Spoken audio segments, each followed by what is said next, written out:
예, 저는 믿습니다. 그래서 저는 확신합니다. 마른 뼈도 하나님 말씀이 들어가면 새로운 생기로 하나님의 군대로 일어설 줄로 믿습니다. 오늘 말씀 듣는 우리 모두가 하나님 말씀에 마음을 활짝 여셔서 정말 그분을 맞이하고 그분을 영접함으로 새롭게 일어서는 군대가 되기를 주의 이름으로 축복합니다. 우리는 지난주부터 십계명에 대해서 함께 살펴보고 있습니다. 십계명이 중요한 이유가 무엇인가? 네 가지로 우리가 정리해 볼 수 있겠는데요. 첫째는 하나님께서 시내산에 내려오셔서 이스라엘 백성들에게 직접 전해주신 말씀이라는 거예요. 모든 율법은 모세를 통해서 주어졌지만 십계명만은 하나님이 친히 시내산에 내려오셔서 이스라엘 백성들에게 전해주셨던 말씀입니다. 그래서 십계명이 중요한 줄로 믿습니다. 두 번째, 십계명이 왜 중요한가? 하나님께서 돌판에 쓰셔서 직접 우리에게 주셨다는 거예요. 우리 한번 출애굽기 34장 1절을 함께 읽어보겠습니다. 여호와께서 모세에게 이르시되 너는 돌판 둘을 처음 것과 같이 다듬어 만들라.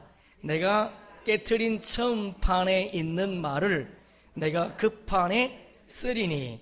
여러분, 하나님께서 십계명 돌판을 두 번째 써서 줬답니다. 우리가 이렇게 알고 있는 것처럼 모세가 40일 동안 시내산에서 주님과 임재를 경험하지 않습니까? 그리고 40일 만에 십계명 돌판을 받아 내려왔는데 이스라엘 백성들은 모세가 내려오지 않으니까 죽은 줄 알고 금송아지를 만들어서 이것이 우리를 인도한 신이다, 우상을 섬기고 있었습니다. 그래서 모세가 돌판을 던져버리지 않습니까? 두 번째 돌판도 하나님이 모세에게 네가 직접 써라 그렇게 말하지 않고 하나님께서 친히 쓰셔서 우리에게 주셨다는 거예요. 여러분, 성경 66권 가운데 하나님이 직접 쓰셔서 주신 것은 십계명밖에 없습니다. 그래서 십계명이 중요하다는 거예요. 왜 십계명이 중요한가?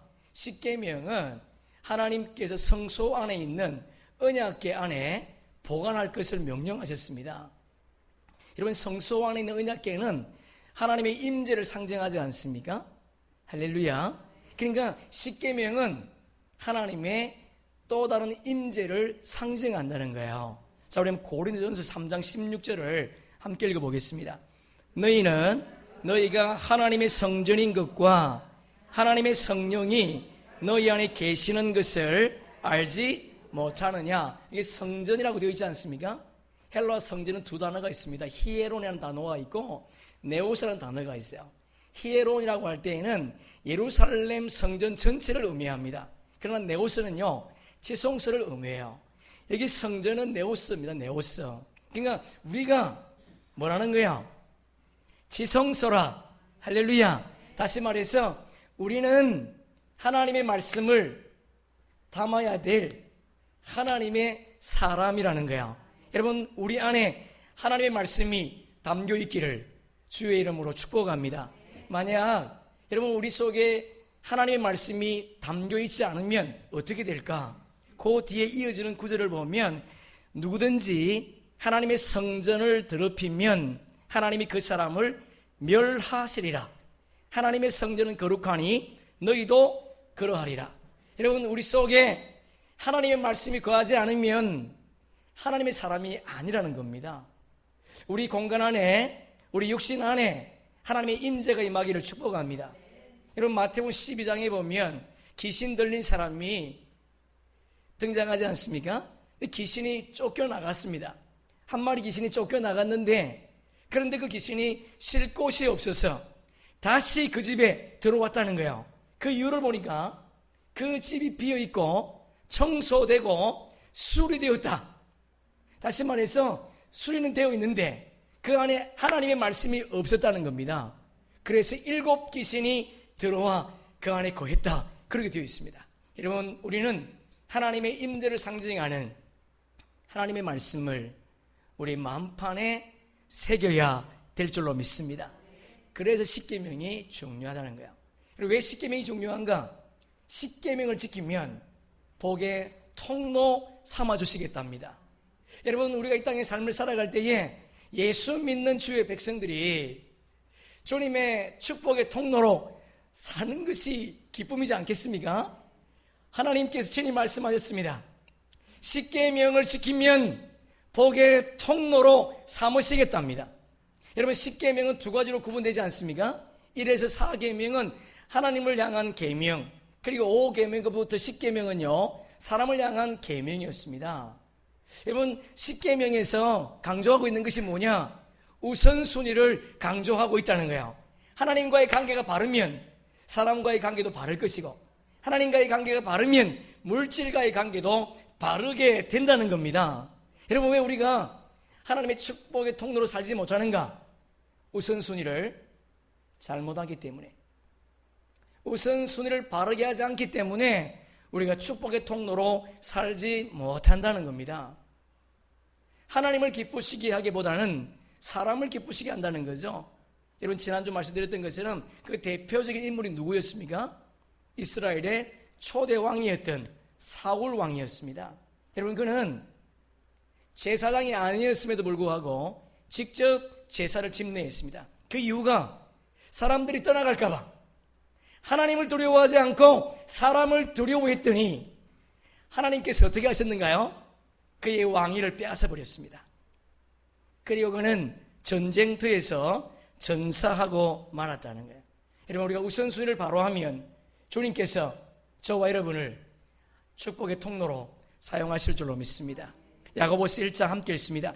자유롭게 하는 온전한 율법을 들여다보고 있는 자는 듣고 잊어버리는 자가 아니요 실천하는 자니 이 사람은 그 행하는 일에 복을 받으리라. 여러분, 야고보 사도는 율법, 십계명을 뭐라고 말씀하고 있는가?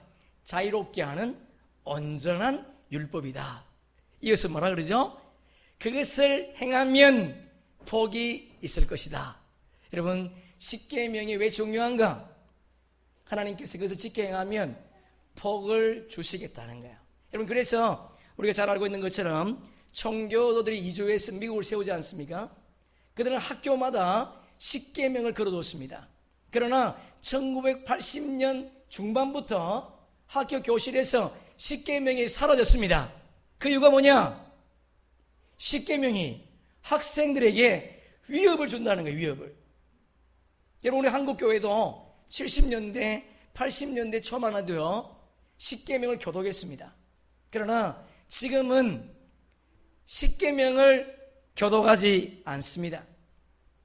여러분, 십계명이 절대적인 표준이었는데 이제는 오히려 십계명이 윤리적으로 우리에게 피해를 준다고 해서 십계명을 교회에서도 무시하게 되었다는 거예요.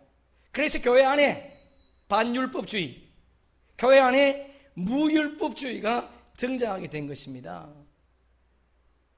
여러분, 반율법주의 그리고 율법주의가 주장하는 것이 뭡니까? 지금은 은혜 시대가 은혜 시대, 율법 시대가 아니고 은혜 시대라는 거예요. 예수 믿으면 구원 받는다는 거지요. 여러분, 그래서 나타나는 현상이 무엇입니까? 제가 70년대 예수 믿을 때만 해도요 교회 집사라 그러면 사람들이 인정해 줬습니다. 요즘은 교회 목사라고 해도 인정해 주지 않습니다. 외상 주지 않습니다. 70년대 집사라 그러면 외상도 줬습니다. 무엇을 의미하는가요? 도덕적 해이가 찾아왔다는 거예요. 사람들로부터, 아니 세상 사람들로부터 교회가 손가락질 받고 있다는 거죠. 우리가 잘 알고 있는 실화지 않습니까? 권사님이 새벽기도 끝나고 집에 돌아가다가 계란 한 판을 훔쳤답니다. 들켰어요. 그러면 잘못했다고 인정이 됨에도 불구하고 경찰서가 한 말이 뭔지 아십니까? 회개하면 된다는 거예요. 회개하면. 여러분, 정통교회는 구원파를 이단시합니다. 구원파는 한 번 회개하면 다시는 회개할 필요 없다는 거예요. 여러분, 지금 한국교회가 이단이라고 정죄하는 구원파적인 삶을 살고 있다는 겁니다. 그 이유가 뭔가요? 그 이유가 뭐예요? 율법에 대한 오해로 비롯된 겁니다. 율법에 대한 오해. 여러분, 율법의 오해는요, 복음의 오해에서 비롯됐다는 겁니다. 청교도였던 사무엘 볼튼이라는 사람이 이런 말을 했습니다. 스크린에 올려놨는데요, 율법은 우리를 복음으로 보내서 우리를 의롭게 합니다. 그리고 복음은 우리를 다시 율법으로 보내어서 그리스도인의 의무가 무엇인지 깨닫게 합니다. 여러분, 율법은요, 우리를 복음으로 보내서 의롭게 한답니다. 그럼 복음이 어떻게 합니까? 이제 구원받았으니까 너 마음대로 살아라, 그렇게 말하지 않는다는 거예요. 복음은 다시 우리를 율법으로 보내서 그리스도인의 삶을 살아내라는 겁니다. 여러분, 우리는 반율법주의자도 아니고 율법 폐기론자도 아닙니다. 성경은 우리에게 말씀하기를 우리가 복음을 알고 율법을 안다면 하나님의 복음 안에서 참된 거룩의 삶이 우리 삶 가운데 나오게 되어 있다는 거예요. 여러분, 성경으로 한번 찾아보겠습니다. 로마서 7장 한번 펴보세요. 로마서 7장 6절 봅시다. 그리고 덮지 마세요. 로마서 한번 더 볼 테니까요. 7장 6절 보세요. 로마서 7장 6절 함께 읽습니다. 이제는 우리가 얽매였던 것에 대하여 죽었으므로 율법에서 벗어났으니 이러므로 우리가 영의 새로운 것으로 섬길 것이요. 여러분 보세요. 율법에서 벗어났으므로 끝났다 그렇게 말하지 않습니다. 율법에서 벗어나 영의 새로운 것으로 살 것이다. 여러분, 섬길 것이다, 이 말이 둘로섭니다. 그리스도의 종으로 살 거라는 거예요. 다시 8장 3절 보세요. 4절까지 보겠습니다. 8장 3절 4절 함께 읽습니다.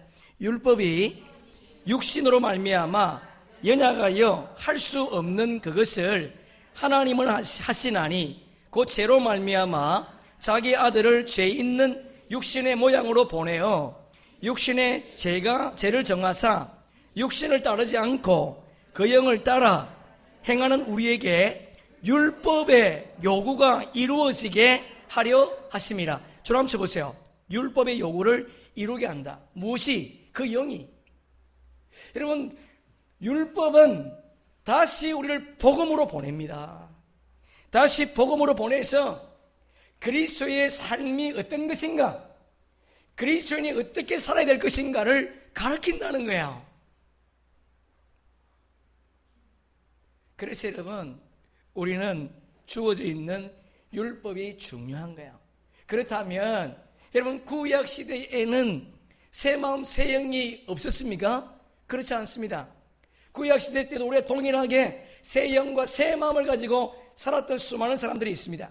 우리가 아브라함도 이삭도 야곱도 요셉도 그리고 다윗도 심지어 갈멜까지 그들은 새 마음과 새 영을 가지고 살았다는 거예요. 자, 우리 한번 민수기 14장 24절 함께 읽습니다. 그러나 내 종 갈렙은 그 마음이 그들과 달라서 나를 온전히 따라선즉 그가 갔던 땅으로 내가 그를 인도하여 드리리니 그의 자손이 그 땅을, 14장 24절에 보니까 갈렙은 그 마음이 그들과 달랐다. 무슨 말이죠? 갈렙은 구약의 사람이었음에도 불구하고 새 마음과 새 영이 있었다는 거예요. 여러분, 구약의 사람들은 보편적으로 이런 것이 주어졌습니다. 그러나 신약을 살고 있는 저와 여러분에게는 성령이 임한 줄로 믿습니다. 그렇다면 여러분, 우리가 하나님의 율법을 지키는 것은 당연한 것인 줄로 믿습니다. 여러분, 자녀가 부모에게 순종하는 것이 당연한 것처럼 하나님의 백성이 하나님의 말씀에 순종하는 것은 당연한 거예요. 여러분, 부자 청년이 예수님께 찾아왔습니다. 목적이 뭐냐? 영생을 얻기 위해서 찾아왔습니다. 근데 예수님께서 그를 어떻게 평가하시는가? 귀한 사람이다, 귀한 사람이다. 그는 부자였습니다. 청년이었습니다. 그는 간원이었습니다. 그리고 겸손했습니다. 열정이 있었습니다. 율법도 지켰습니다. 그래서 주님께서 그를 바라보면서 그 사람 참 귀하다, 귀하다. 그러나 그는 예수님께 영생을 얻기 위해서 찾아왔지만 예수님께서 너 가지고 있는 것을 가난한 자에게 가난한 자에게 나눠주고 나를 쫓아오라, 그 명령에 그는 예수님을 떠나갔습니다. 다시 말해서 이웃사랑을 실천하지 못했다는 거예요. 다시 말해서 율법을 지키지 못했습니다. 그러나 우리가 알고 있는 나사로라고 하는 나사로 아닌가요? 삭개오는 그렇지 않습니다. 여러분, 그 구원받고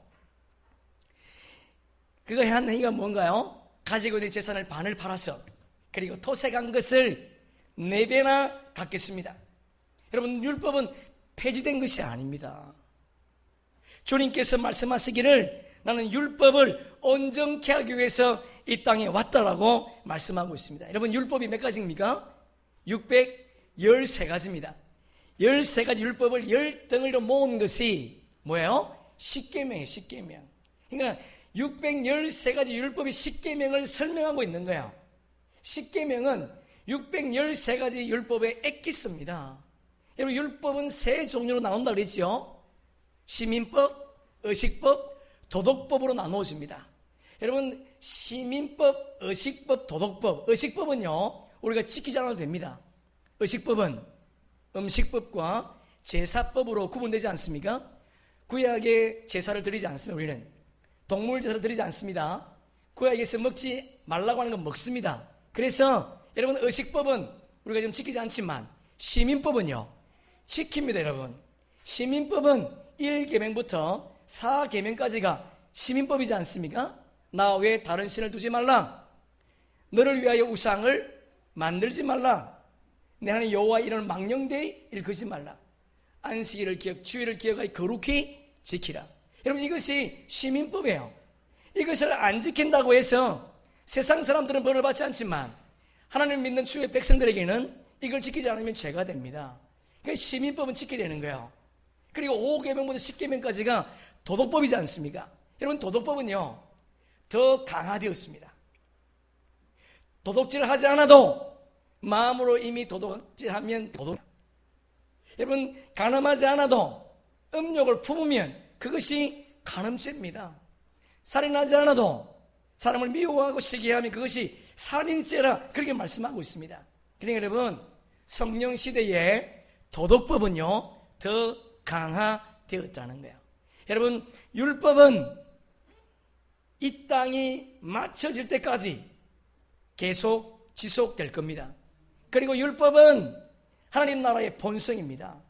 여러분, 하나님 나라의 본성이 뭐냐? 사랑이지 않습니까?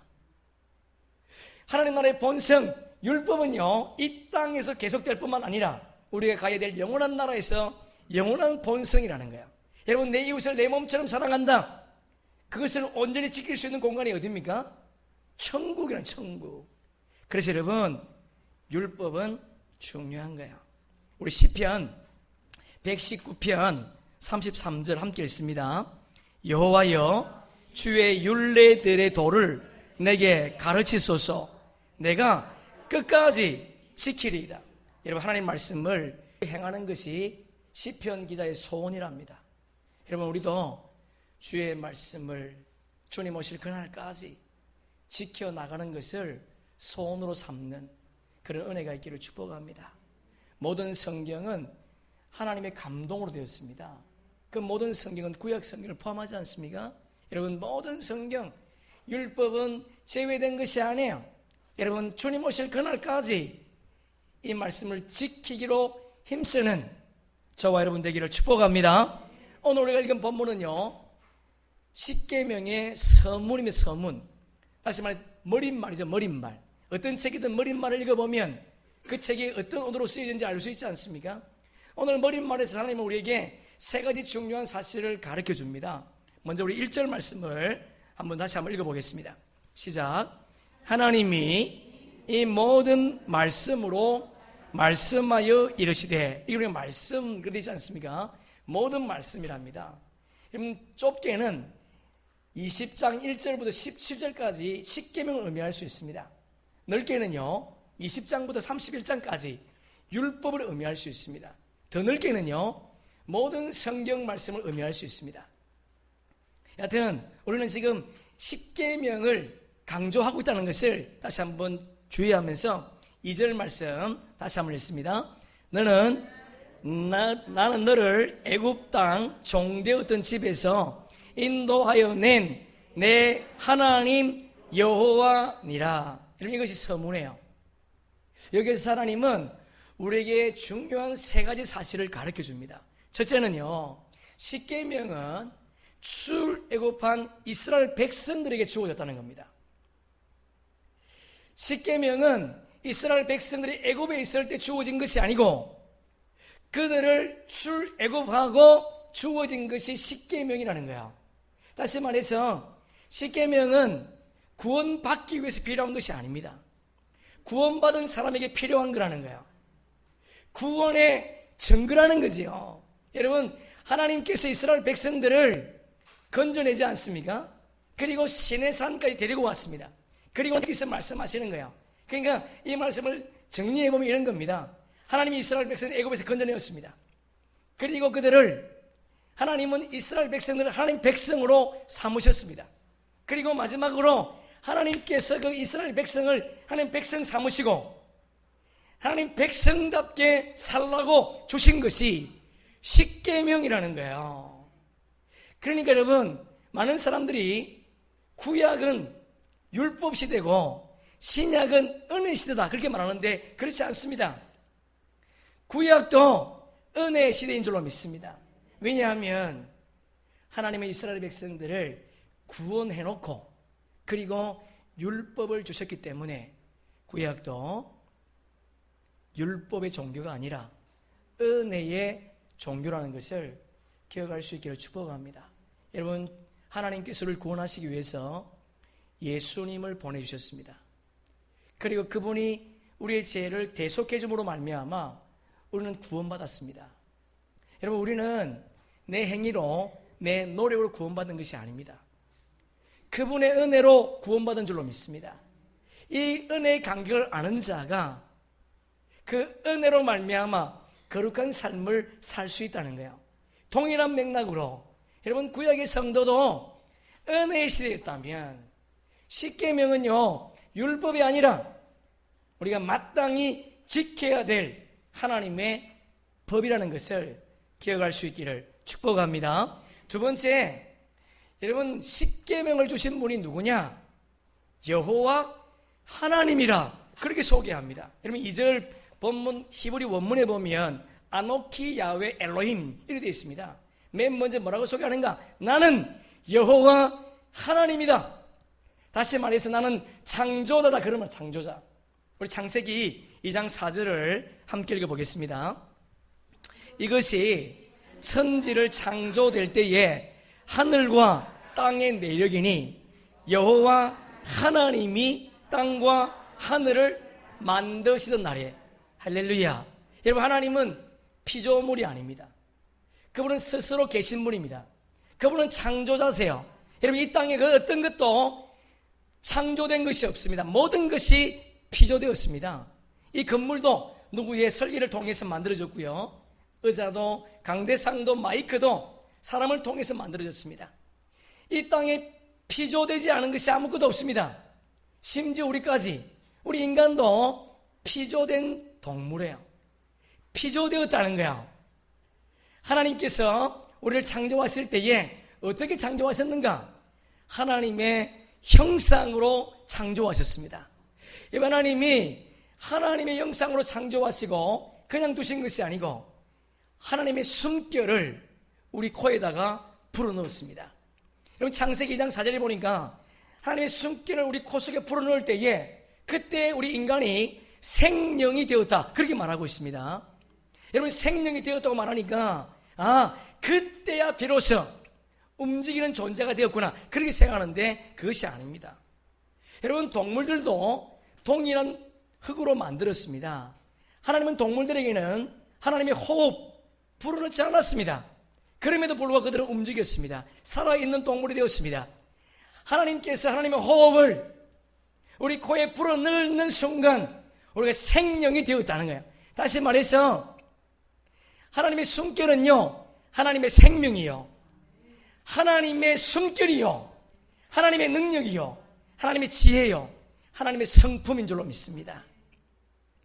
여러분 아담이 범죄함으로 말미암아 이 모든 것이 파괴되었습니다.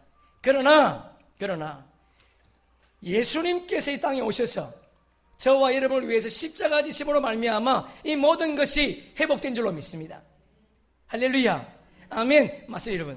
여러분 예수님께서 이 땅에 오셔서 우리를 위해 십자가 지심으로 말미암아 이 모든 것이 회복되었습니다. 그렇다면 우리에게 나타나야 될 것이 무엇입니까? 우리에게 나타날 것이 영생이 영생.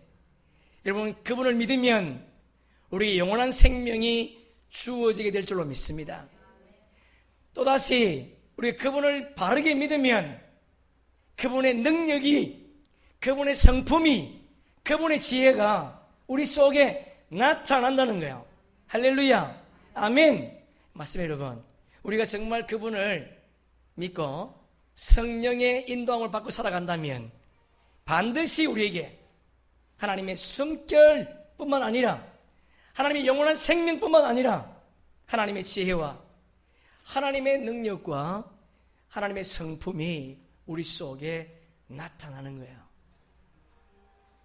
그러면 어떻게 됩니까? 우리를 통해서 하나님 되심이 드러나야 된다는 거예요. 여러분 오늘도 우리의 삶의 현장 속에서 내가 하나님을 믿음으로 말미암아, 아니 내 속에 성령님이 계심으로 말미암아 나를 통해 하나님 되심이 드러나야 된다는 거예요. 이것을 주님이 십계명을 주시면서 우리에게 하신 말씀이에요. 나는 너를 창조한 하나님이다. 그냥 창조한 것이 아니라 어떤 피조물에게 주지 않는 하나님의 숨결을 우리에게 주었다는 거예요.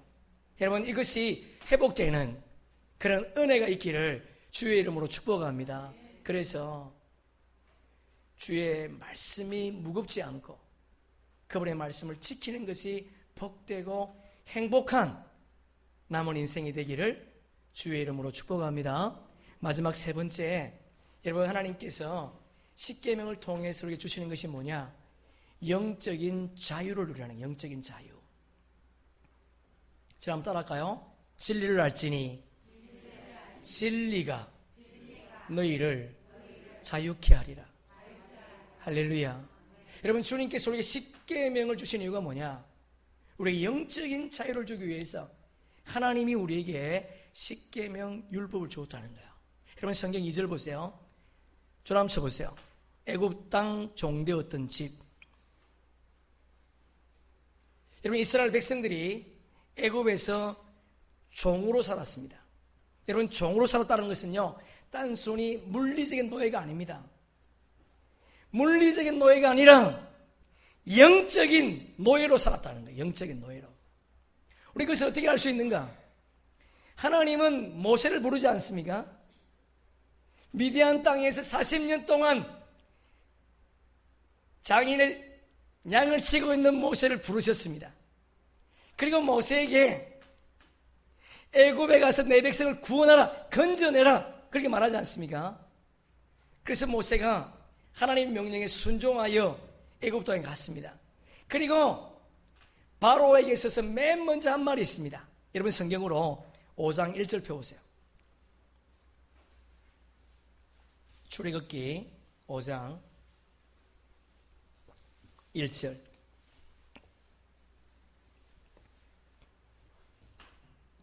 함께 읽습니다. 그 후에 모세와 아론이 바로에게 가서 이르되 이스라엘의 하나님 여호와께서 이렇게 말씀하시기를 내 백성을 보내라. 그러면 그들이 광야에서 내 앞에 절기를 지킬 것이니라 하였느니라. 할렐루야. 여러분, 내 백성을 보내라 그렇게 말하면서 뭐라고 얘기합니까? 그들이 내 앞에서, 광야에서 내 앞에서 절기가 뭐예요? 예배죠. 예배를 지키게 될 거라는 거예요. 뭘 의미합니까? 이스라엘 백성들의 본질이 뭐냐? 종의 본질이 뭐냐? 영적인 자유를 누리지 못하고 있다는 겁니다. 누리지 못하고 있다. 그래서 하나님은 이스라엘 백성들에게 영적인 자유를 선포하는 거예요.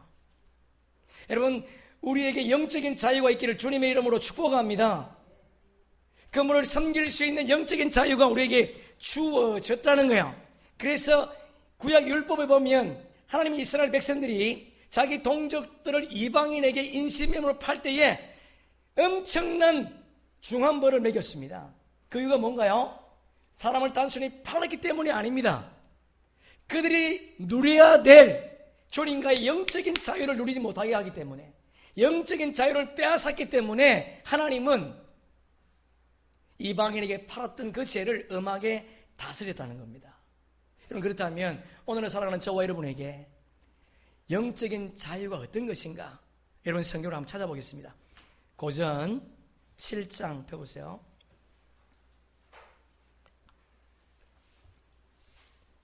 (22절) 봅시다. 고전 7장 22절. 우리 24절까지 우리 함께 읽어보겠습니다. 주 안에서 부르심을 받은 자는 종이라도 주께 속한 자유인이요 또 그와 같이 자유인으로 있을 때에 부르심을 받은 자는 그리스도의 종이니라. 너희는 갑으로 사신 것이니 사람들의 종이 되지 말라. 형제들아, 너희가 각각 부르심을 받은 그대로 하나님과 함께 거하라. 줄 한번 쳐보세요. 그리스도의 종. 사람들의 종이 되지 말라. 마지막 세 번째, 하나님과 함께 거하라. 여러분, 우리에게 주어진 자유가 뭡니까? 사람의 종이 아니라는 거예요. 다시 말해서 세상의 종이 아니라는 겁니다. 여러분, 우리는 보이지 않는 것을 소망하지 않습니까? 보이는 것을 바라본다는 것은 세상을 바라본다는 거거든요. 그러니까 그 사람은 가짜라는 거예요. 정말 그 사람이 하나님의 백성이라면 세상을 소망하고 있다. 그 가짜예요, 여러분. 우리는 사람의 종이 아니라 그리스도의 종인 줄로 믿습니다. 그리스도의 종으로 하나님과 함께 거하는 것, 그분과 함께 동행하는 것, 그분과 함께 동행하기 위해서는 그분과 뜻을 합해야 되지 않겠습니까? 그래야 동행할 수 있는 거예요. 그러니까 여러분, 그리스도의 자유가 뭐냐? 제한된 자유란, 제한된 자유. 이것은 창세기의 하나님이 직접 말씀하셨어요. 첫사람을 만드시고 하나님이 에덴 동산에 그들을 두셨습니다. 에덴 동산에 아담과 하와에게 제한된 자유가 뭐였습니까? 선악과를 따먹지 말라는 거예요. 그것이 제한된 자유였습니다. 여러분, 그리스도인에게는 제한된 자유가 있습니다. 우리가 이 땅의 삶을 살아가면서 예수 믿었으니까 내 마음대로 산다. 그것은 방탕해요. 그건 방종이네, 방종. 자유가 아니에요. 자유는 뭐냐? 그리스도의 종으로 그분 안에서 그분과 함께 살면서 그분의 말씀에 순종하는 것, 그것이 그리스도의 종인 줄로 믿습니다. 이런 사람은 재물에 굴복당하지 않습니다. 이런 사람은 세상의 명예, 권세에 굴복당하지 않습니다. 이런 사람은 하나님이 나의 통치자요, 하나님만이 나의 주인됨을 고백하는 자인 줄로 믿습니다. 여러분, 이것만큼 행복한 것이 어디 있습니까? 그분이 하라고 하면 하고 그분이 하지 말라고 하면 하지 않는 자유, 이것이 우리에게 참된 자유임을 기억하시면서 그분 말씀에 순종하며 남은 인생을 걸어가는, 그래서 가장 행복한 자로 이 땅의 삶을 살아가는 저와 여러분 되기를 주님의 이름으로 축복합니다. 주님은 우리 모두에게 모든 것을 할 수 있는 자유를 주지 않았습니다. 십계명의 말씀을 오늘도 지킬 것을 주님이 명령하셨다는 거 다시 한번 기억하시면서, 구약은 율법이요 신약은 은혜 시대이기 때문에 율법을 지키지 않는다가 아니라, 율법은 우리를 복음으로 보내서 우리를 어렵게 하고, 그리고 복음은 다시 율법으로 보내서 우리를 그리스도의 의무를 다하게 하고 깨닫게 한다는 거 기억하시므로, 하나님 말씀은 버릴 것 없는, 그리고 그 말씀은 주님이 이 땅에 오실 때에 완전히 성취될 것을 믿으면서 그 말씀 속에 살아가는 저와 여러분 되기를 주의 이름으로 축복합니다. 말씀을 정리하겠습니다. 사람들은 성경을 읽으면서 그렇게 생각해요. 아, 내가 무엇을 해야 되지? 아닙니다, 여러분.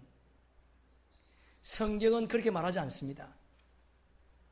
많은 사람들이 성경을 대하면서 야, 내가 이것을 어떻게 해야 되나, 무엇을 해야 되나 이렇게 말하는데 그렇지 않습니다. 성경은 먼저, 하나님은 먼저 우리에게 무엇을 해 주었습니다. 그리고 우리에게 요구하시는 거야. 예수님께서 이 땅에 오셔서 맨 먼저 하신 말씀이 뭐예요? 회개하라, 회개하라. 천국이 가까웠느니라. 여러분, 죽은 사람이 어떻게 회개합니까? 죽은 시체 보고 저기 갔다 오면 돈 1억 줄게, 갔다 올 수 있습니까? 없습니다, 여러분. 그러나 주님은 회개하라, 우리를 살려주었습니다. 먼저 이것이 은혜인 줄로 믿습니다. 여러분, 성경을 대할 때마다 내가 무엇을 해야 되냐, 그게 아니에요. 하나님이 나에게 무엇을 해줬습니다. 그리고 그분께서 우리에게 요구하시는 거야. 여러분, 사람은 누구에게 명령받으면 기분 좋지 않습니다. 그러나 나에게 명령하시는 분이 누군가, 그분이 나에게 무엇을 해주었는가를 알게 되면 그 명령에 순종할 수 있는 거예요. 여러분, 그분은 우리를 창조하신 창조자인 줄로 믿습니다.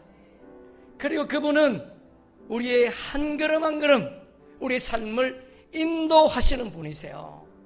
그분이 우리에게 요구하십니다. 십계명을 지키라고. 지킬 수 있겠습니까? 지킬 수 있겠죠? 이런 분이라면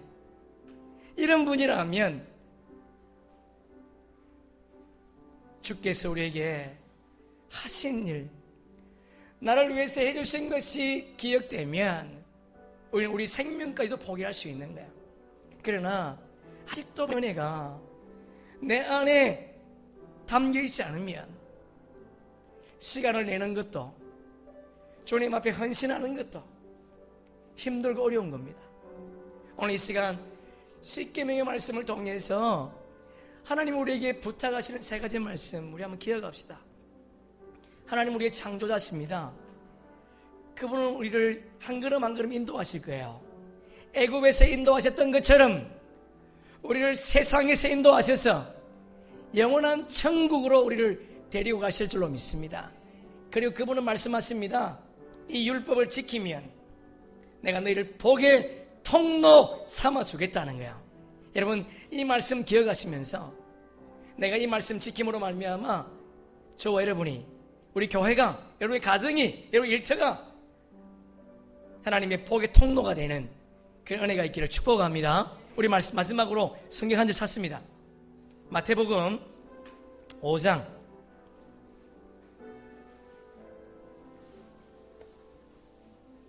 펴놓으세요.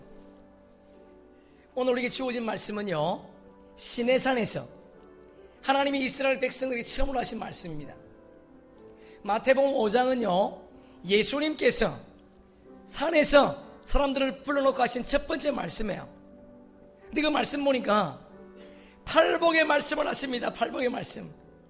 이런 복을 주겠다는 거야. 그리고 이어서 우리에게 명령하십니다. 무엇을 요구하시는가?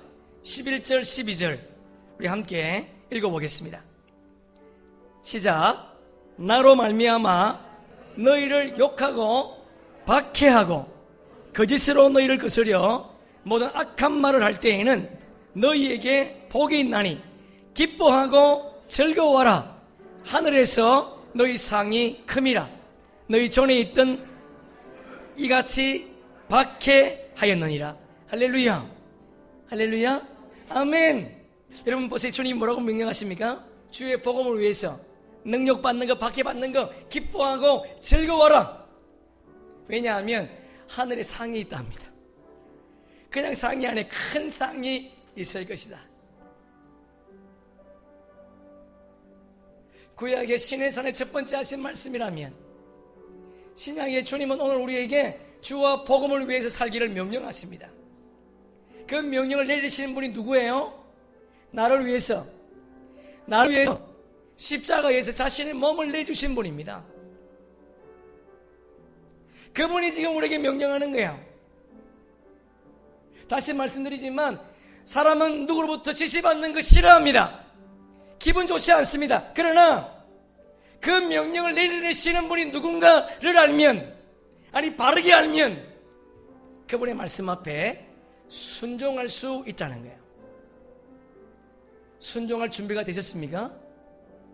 할렐루야. 여러분, 주의 말씀 앞에 순종함으로 정말 주님이 원하시는 복의 통로로 남은 인생을 살아가는 주의 백성 되기를 주의 이름으로 축복합니다. 우리 한번 찬양하겠습니다.